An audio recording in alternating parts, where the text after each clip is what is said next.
Bismillahirrahmanirrahim. Assalamualaikum warahmatullahi wabarakatuh.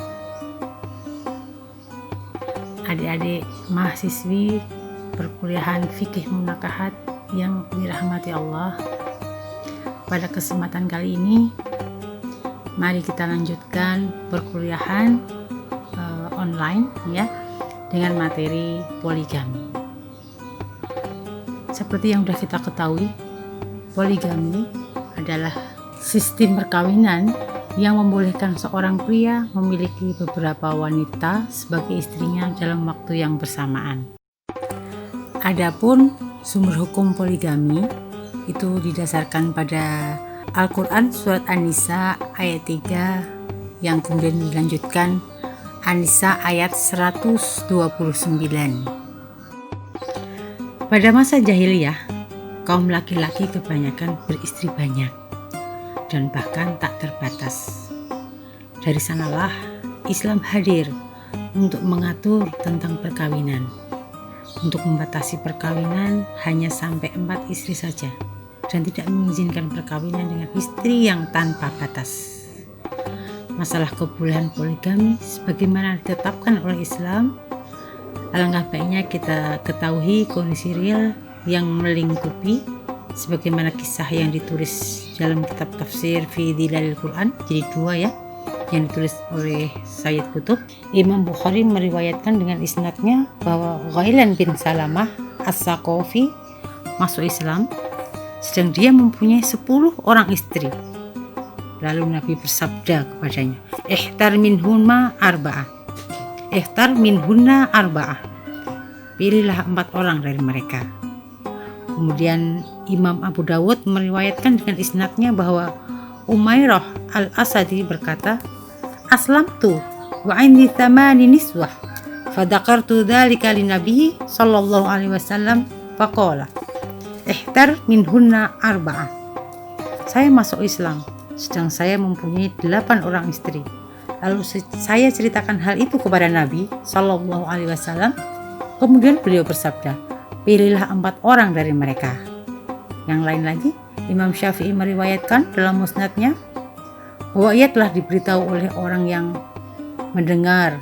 Ibnu Abi Ziyad berkata, aku diberitahu oleh Abdul Majid dari Ibnu Sahal bin Abdurrahman, dari Auf bin Al-Harith, dari Naufal bin Muawiyah Ad-Dailani, dia berkata, aslamtu wa indi hamsu niswah faqala li Rasulullah sallallahu alaihi wasallam ihtar arba'ah ayatahunna syi'ta wa farikil ukhra.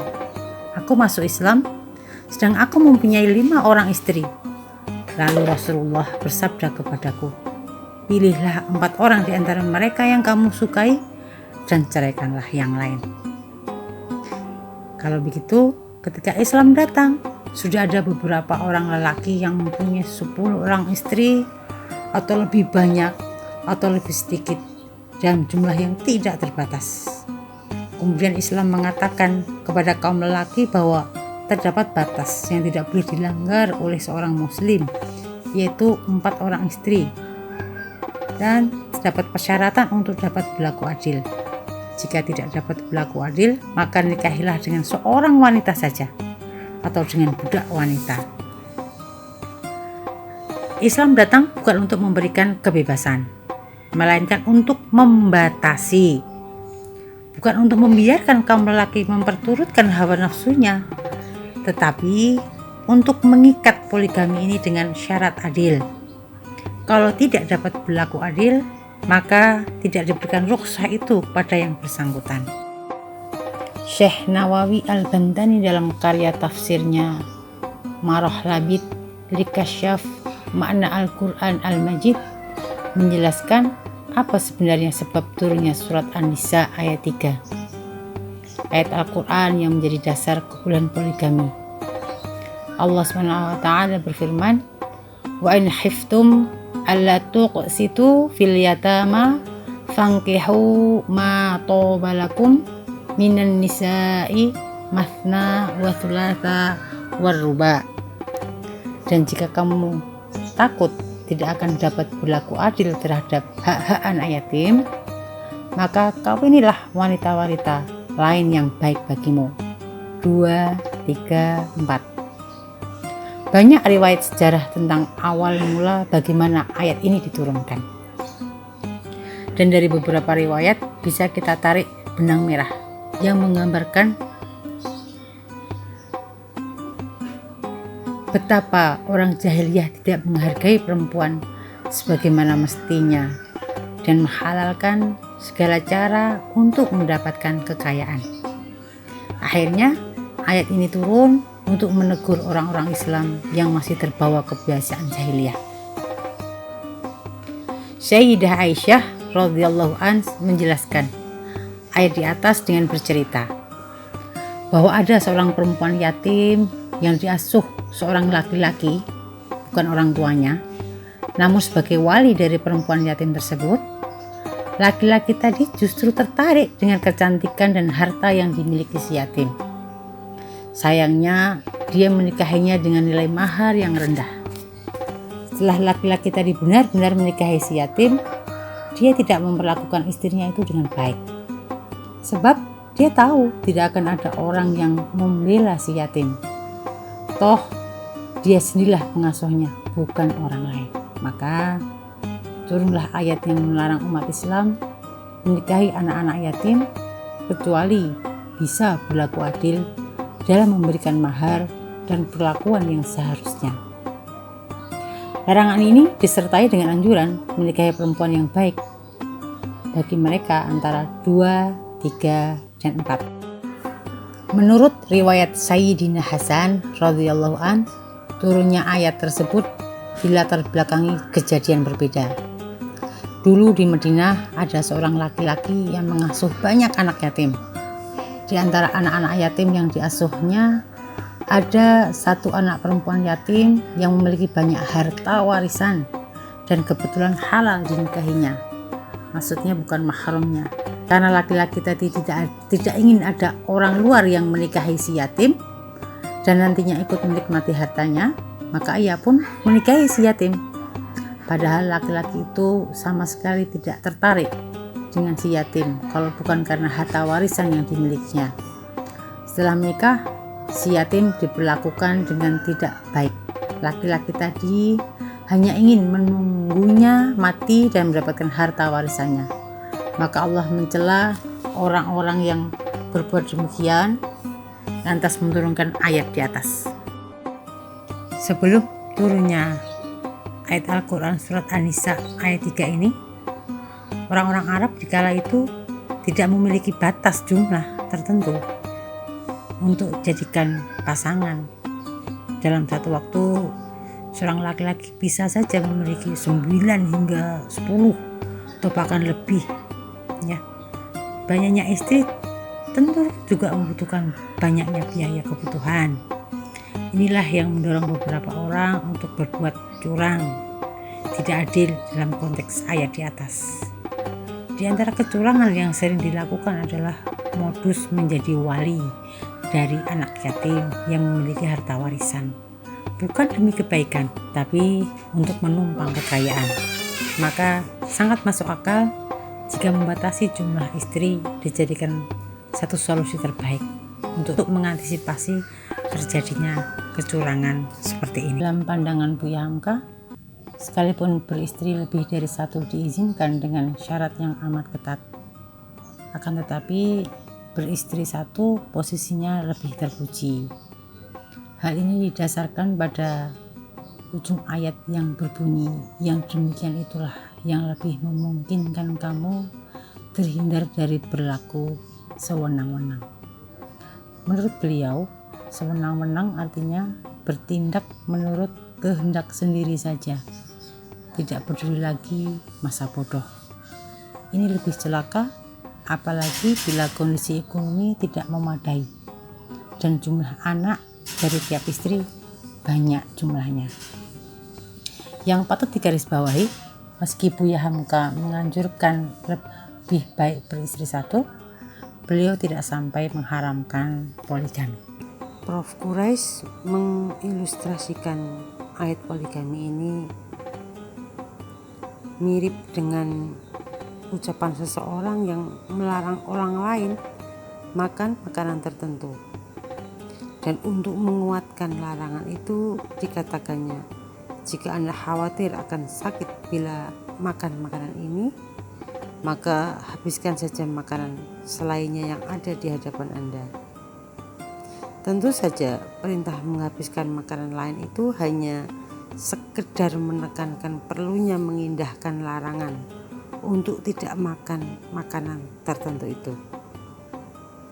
Jadi bisa digarisbawahi bahwa ayat ini tidak membuat peraturan tentang poligami, karena poligami telah dikenal dan dilaksanakan oleh penganut berbagai syariat agama serta adat istiadat masyarakat sebelum turunnya ayat ini. Ayat ini tidak mewajibkan poligami atau menganjurkannya. Ia hanya berbicara tentang bolehnya poligami, dan itu pun merupakan pintu kecil yang hanya dapat dilalui oleh yang amat membutuhkan dan dengan syarat yang tidak ringan.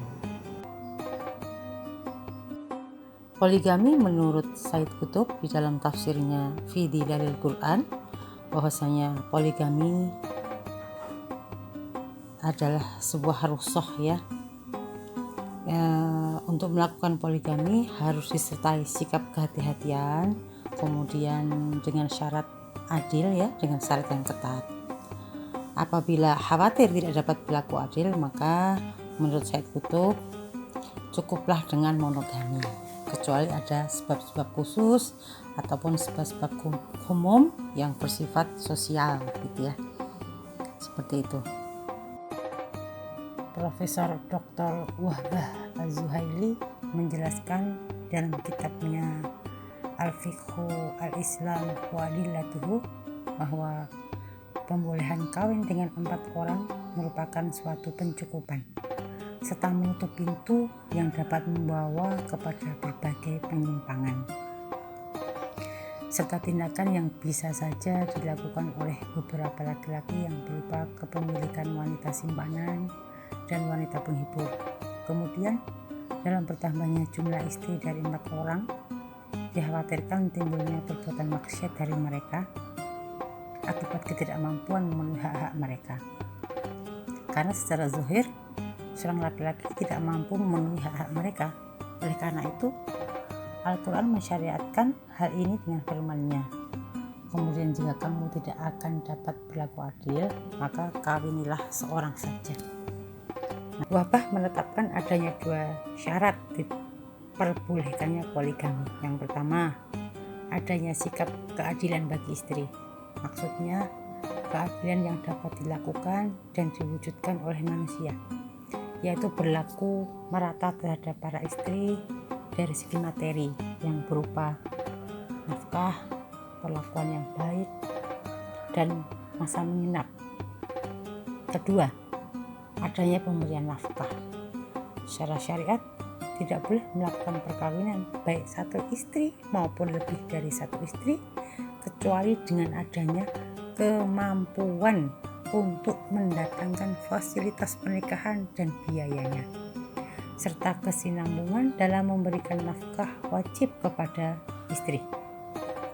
Sedang adil dalam pandangan Wahbah Az-Zuhaili sebagaimana yang dimaksudkan dalam ayat tersebut ialah adil kepada para istri dalam hal materi, yaitu kesamaan, keseimbangan, kesamarataan dalam hal giliran menginap, nafkah hidup, tempat tinggal, dan lainnya.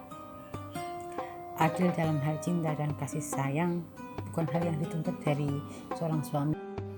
Adapun keadilan menurut Imam Jalaluddin Muhammad Al-Mahalli dan Al-Imam Jalaluddin Abdurrahman As-Suyuti dalam tafsir Jalalain, di sana dijelaskan walan tastati'u an ta'dilu, dan kamu tidak akan dapat berlaku adil.